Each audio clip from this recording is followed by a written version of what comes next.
Baik, bismillahirrahmanirrahim. Nah, anak kita mulai ya pembelajaran pada pertemuan hari ini. Kita akan membahas mengenai mengolah sayuran menjadi makanan dan minuman, serta nanti akan dilanjut dengan pembahasan materi mengenai mengolah hasil samping sayuran menjadi makanan dan minuman.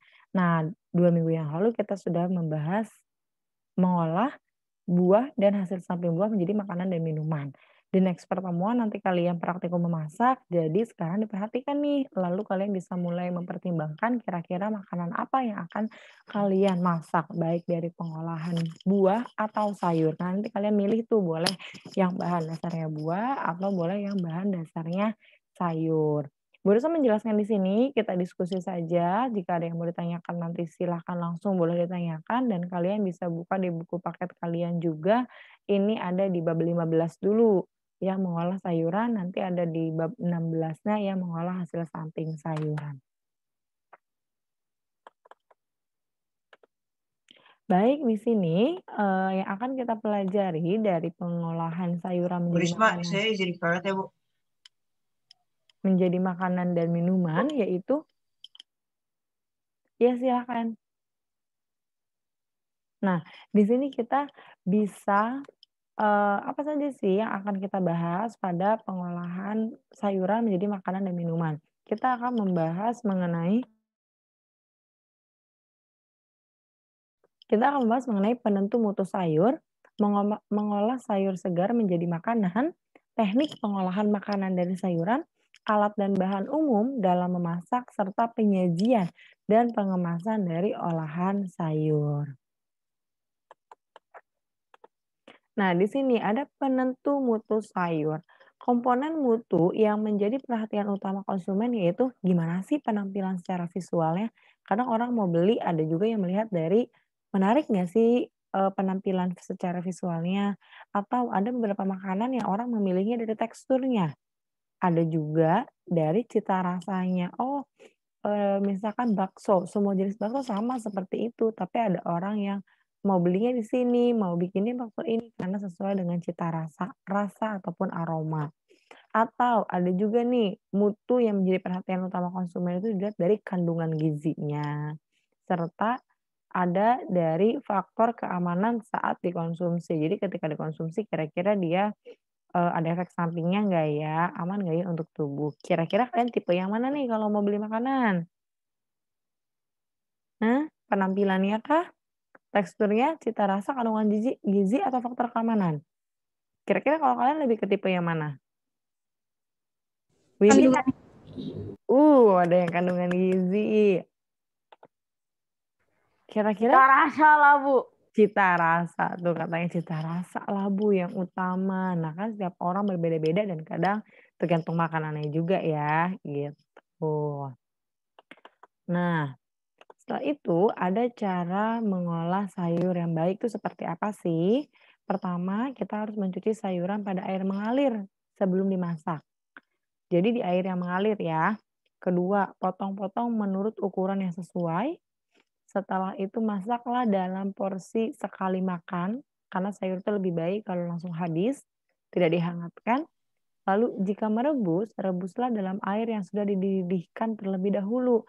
Jadi kalian airnya dulu yang disimpan, dididihkan dulu, baru nanti sayurannya dimasukkan. Lalu buka tutup Oh, panci selama rebusan. Iya, kenapa? Ibu bisa masak, Bu? Bisa dong, alhamdulillah. Oke.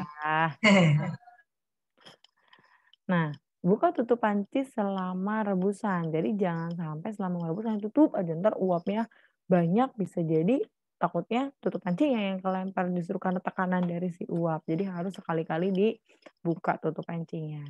Lalu ini jangan ya maksudnya, jangan terlalu lama merebus sehingga sayuran menjadi terlalu lunak, warnanya memudar. Jadi kalau misalkan nih masak sayur bayam itu kalian lihat sampai dia layu, misalkan sampai dia agak alum, layu tapi jangan sampai benar-benar dia, lunak sekali dan warnanya jadi pudar gitu, jadi harus tetap seger warnanya. Lalu sayuran bersantan jangan disimpan lebih dari 4 jam pada suhu kamar Serta sayuran yang dihidangkan dalam keadaan mentah seperti lalap, salad, dan karedok itu harus dicuci di air mengalir, kemudian dicelup sebentar ke dalam air mendidih. Jadi untuk apa tujuannya? Membunuh kuman yang siapa tahu tadi tidak teralirkan ketika dicuci. Jadi misalkan kalian mau bikin lalapan nih yang bagus itu lalapannya dimasukin dulu sebentar ke air yang mendidih atau enggak misalkan kalau ada dispenser, dari air hangat yang di dispenser cuman dimasukkan doang seperti dicuci, itu lebih bagus, gitu. Siapa di sini yang suka masak? Ada nggak? Siapa tuh? Gevira tuh langsung acangkan tangan, mantap. Nah, lalu apa saja sih olahan-olahan yang bisa kita buat? Makanya di sini Bu Risma mau menjelaskan mengolah sayur menjadi makanan. Bisa lalapan, tadi ya, syaratnya kalau bisa dicuci dulu atau dicelupin dulu sebentar ke, air mendidih atau air hangat. Lalu tumis atau oseng, ini yang ciri khas banget dari sayuran ya, bisa dioseng-oseng sayuran apapun. Lalu salad, bisa dibuat juga bentuk salad atau bisa juga ternyata beberapa sayuran dijadiin keripik, salah satu contohnya keripik bayam, sayuran juga bisa dijadiin asinan sayur, rujak kangkung, ada yang tahu rujak kangkung nggak? Atau ada yang pernah coba rujak kangkung? Ini menu andalan Bu Risma kalau buka puasa, bikin rujak kangkung. Ada yang pernah coba nggak? Belum? Nah ini emang salah satu ciri khas di makanan Sunda gitu ya. Kalau Bu Risma memang di daerahnya di kampung itu salah satu ciri khas buka puasa menggunakan rujak kangkung. Makanya sekarang juga sering bikin nih, bikin sendiri, bikin rujak kangkung, nanti bisa dicoba. Itu dia ciri khasnya menggunakan sambal terasi. Bisa jadi gado-gado gitu kan, tadi ada jadi karedok, atau bahkan sayuran bisa dijadiin nugget sayuran. Nah berarti di sini nih yang belum ketulis sama Bu Risma yang dijadiin sayur ya, itu kan dijadiin tumis udah, dijadiin sayur yang direbus. Gimana sih? Tadi kan macam-macam ya, ada yang ditumis, ada yang dijadiin, nugget, ada yang kita juga suka, dijadiin tadi sayur yang direbus, yang berkuah gitu. Nah pasti itu setiap, jenis makanannya memiliki teknik memasak yang berbeda-beda gitu kan. Oleh karena itu coba kita bahas beberapa tekniknya. Nih, ada teknik boiling atau merebus katanya. Contohnya sayur sop, itu tekniknya teknik boiling atau direbus. Selanjutnya, teknik yang kedua itu ada teknik stewing atau menggulai. Contohnya sayur lodeh, gulai daging gitu ya. Ada juga yang namanya teknik steaming atau mengukus. Contohnya siomay atau mengukus sayuran gitu. Yang keempat, ada teknik shallow frying atau menggoreng. Tumis sayuran atau bakwan. Lezat sekali untuk buka puasa ya. Tahan. Nah, terus ada juga teknik memanggang, seperti memanggang sayuran, garlic, dan lain sebagainya. Sama ada membuat lalapan. Tadi tekniknya harus direbus atau dicelupkan dulu ke air panas atau hangat. Nah, itu beberapa tekniknya tuh. Ada boiling atau merebus, ada stewing atau menggulai, steaming atau mengukus, lalu selanjutnya ada shallow frying atau menggoreng, memanggang, dan membuat lalapan. Nah, itu Mak, teknik-teknik yang saya error, Bu. digunakan iya, apa-apa. Itu merupakan teknik-teknik yang digunakan dalam pengolahan makanan dari sayur-sayuran. Nah, setelah itu pasti kalau memasak kita butuh alat tambahan ya, dan kadang kita memasak apa, alat yang kita perluin beda. Kita memasak apa, yang diperlukan juga beda alatnya. Nah, ini ada beberapa daftar perlengkapan dan peralatan yang umum, bukan yang spesifik ya, kayak misalkan kita mau tadi kayak memanggang sayuran kan itu ada alat yang khusus. Nah, ini yang umum digunakan dalam proses pengolahan makanan. Wajan, kompor, panci, pisau, talenan, cobek, spatula, atau centong sayur. Nah, ini merupakan perlengkapan-perlengkapan umum lah di dapur dan mungkin semua dapur juga memiliki perlengkapan ini gitu ya, karena bisa jadi ini adalah perlengkapan utama atau perlengkapan umum yang dimiliki untuk memasak. Nah, selanjutnya nih, tadi kita sudah tahu, ada teknik bisa diolah jadi apa aja sayuran, terus tekniknya bagaimana, alat dan bahannya, sama endingnya selalu ada penyajiannya gimana sih. Apalagi kalau mau dijual, berarti kemasan pun harus diperhatikan. Nah, yang pertama, tahap akhir dari proses pembuatan produk olahan sayur itu adalah penyajian dan pengemasan. Penyajian atau yang dapat disebut juga dengan plating, yaitu suatu cara untuk menyuguhkan makanan kepada tamu atau pelanggan pada sebuah warung makan dalam tampilan menarik. Pastikan makanan disajikan dengan piring yang sesuai dengan porsi makan. Percantik tampilan makanan tersebut dengan garnish. Jadi di plating seperti apa itu kalau mau disajikan. Nah, ini bisa tumis sayuran, ditatanya rapih kalaupun tidak ada hiasan tapi bagus. Bakwan sayuran aja bisa jadi semenarik ini kalau ditambahin, garnish dan penataannya rapi. Sop sayuran juga seperti sop biasa tapi ternyata di bawahnya, apa namanya, di piringnya dihias gitu ya. Salah satu tujuan penyajian juga adalah bisa menambah nafsu makan kita karena terlihat menarik. Nah, ada selain penyajian yaitu pengemasan. Teknik pengemasan buah dan sayur nih sekaligus secara sederhana nih dapat dilihat pada diagram di bawah ini.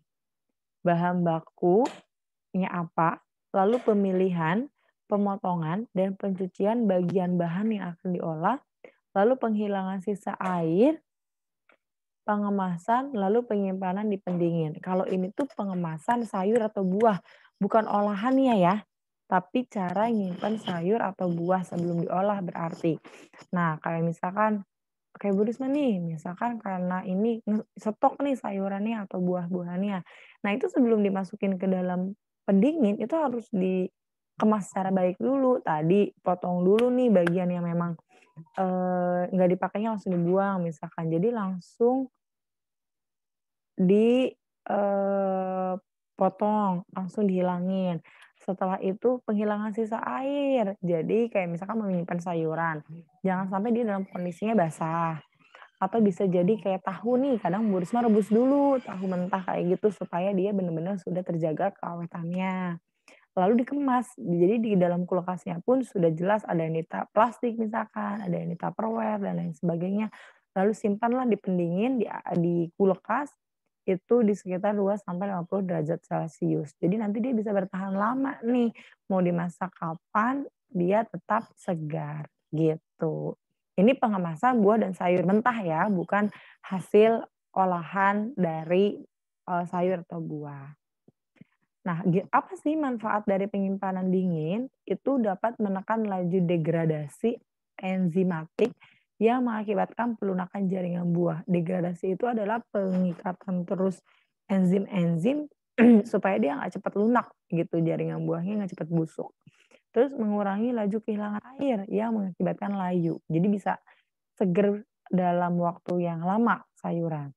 Lalu menurunkan laju pertumbuhan mikroorganisme, jadi jamur dan segala macamnya itu, eee, sedikitlah resiko untuk segera terserang jamurnya dan menurunkan laju produksi etilen, gitu.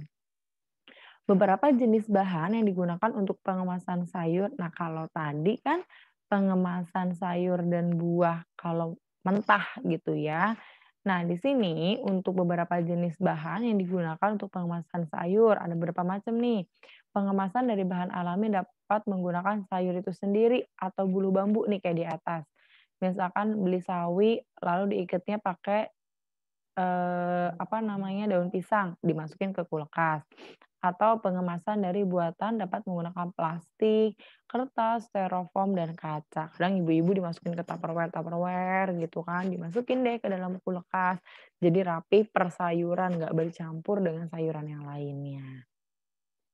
Nah, itu mengenai bab 15 mengenai mengolah sayur menjadi makanan dan minuman. Oke, selanjutnya Bu Risma akan melanjutkan di sini kalau di buku paket kalian bab 16. Siapa tahu menambah inspirasi kalian nih nanti kira-kira mau masak apa. Kalau ini pengolahan hasil samping sayur menjadi produk pangan. Nah, di sini 10 buah dan sayur yang paling berdampak pada pemanasan global ternyata. Sayur dan buah ini menghasilkan karbon dioksida dalam proses pembusukannya. Karena itu semakin banyak sayur dan buah ini dibuang, semakin berbahaya bagi lingkungan.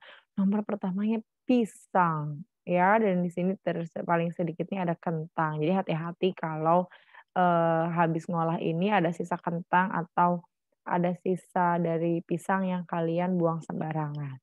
GWP atau Global Warming Potential adalah satuan untuk menghitung jumlah karbon dioksida per kilogram. Lalu di sini hasil samping sayur. Hasil olahan bagian sayur yang tidak dikonsumsi seperti biji, daun, atau kulitnya. Nah, di sini yang pertama mengolah hasil samping sayur berupa biji. Biji selain untuk bibit dapat digunakan sebagai produk pangan, misalnya biji nangka nih. Olahan biji nangka, ini biji nangka dapat direbus, kemudian dikonsumsi atau diolah menjadi produk pangan lainnya. Ada nangka mateng kayak gini, terus dijadiin kue nangka, terus nangka muda dijadiin makanan kayak gini. Terus bahkan ada stik biji nangka dan makanan produk lainnya ternyata ya, banyak olahan dari biji nangka kalau tidak dibuang. Kan ini hasil samping, karena kan, utamanya kita pasti dagingnya dong. Nah, sampingnya itu ada biji nih, tapi ternyata kalau kita nggak buang pun dia masih bisa diolah. Lalu kandungan gizi biji nangka. Menurut Direktorat Gizi Kementerian Kesehatan, dalam biji nangka ini terkandung zat yang bermanfaat bagi manusia. 100 gram biji nangka itu mengandung zat besi, air, protein, karbohidrat, kalsium, fosfor, lemak, kalori, vitamin B1, bahkan vitamin C. Jadi walaupun dia hanya biji, ternyata memiliki kandungan gizi yang cukup lengkap juga.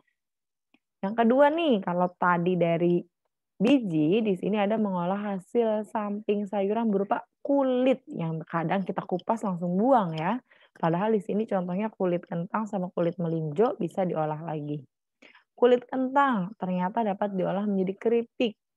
Di sini bisa memenuhi kebutuhan vitamin C dan 46% vitamin B6 dalam tubuh. Berfungsi dalam kerja kardiovaskular, pencernaan, kekebalan tubuh, dan sebagai antioksidan. Selain itu mencegah dehidrasi dan menurunkan tekanan darah. Nah, lalu ada kulit melinjo. Tanpa di sini kulit melinjo juga bisa diolah, bahkan dimasak juga enak. Dapat diolah menjadi emping. Siapa yang suka emping di sini? Terus keripik, bahkan sayur. Sayur kulit melinjo sama ikan teri itu cocok. Anak ini boleh Bu, dimasak. Apa? nanti di videonya itu bahan-bahannya udah kita potong-potong atau masih utuh? Utuh. Jadi kayak misalkan pertama alat dan bahan gitu ya. Nanti dikasih tahu dulu nih. Ntar ada yang dubbing suaranya, misalkan ini apa, tapi ada juga yang pakai tulisan. Nah, nanti Ya tulisan dipotong-potong aja deh Bu saya. bebas. Nanti dipotong-potong gitu ya live. Radit lagi motong, tapi nanti boleh dipercepat. Oh, oke. Tuh. Fast Nah, forward gitu ya. yuk. Nah, kulit Jadi melinjo. misalkan pas saya potong Nah, bawang, turis apa? ya kan? Pas saya Kenapa? potong bawang di skip gitu misalkan. Kayak gitu kan? Dipercepat aja nggak apa-apa, nggak harus di-skip. Oh, oke. Nah, kandungan gizinya itu bisa berupa karbohidrat, protein, mineral, bahkan kalsium. Berfungsi menstabilkan suhu tubuh, mencegah sariawan, menjaga kesehatan otak, mengeluarkan racun dalam ginjal, dan menurunkan kadar asam urat. Lalu ada kulit singkong. Dia dapat diolah jadi keripik. Dari 17,45 gram kulit singkong itu bisa mengandung protein, pektin, serat kasar, lemak, bahkan kalsium. Dia juga berfungsi sebagai scrub kulit wajah. Kandungan gizi singkong apalagi lebih lengkap ya, mulai dari kalori, air, fosfor, karbohidrat, kalsium, vitamin C, protein, besi, lemak, sampai vitamin B1. Dan di sini ada yang terakhir yaitu mengolah hasil olahan sayur berupa daun.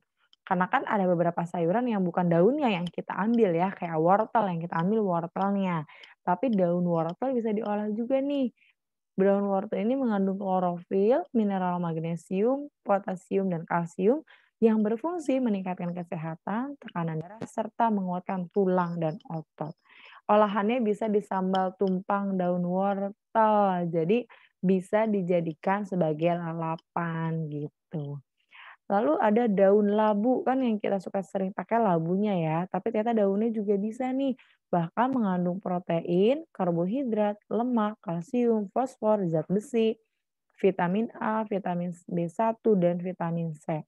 Dia berfungsi atasi kejang, menurunkan kolesterol, mengatur gula darah, dan menyembuhkan anemia. Bisa ditumis daun labu. Nah, tadi kan ada biji, ada kulit, ada daun. Nah, ini tekniknya nih, teknik pengolahan bahan hasil samping sayur.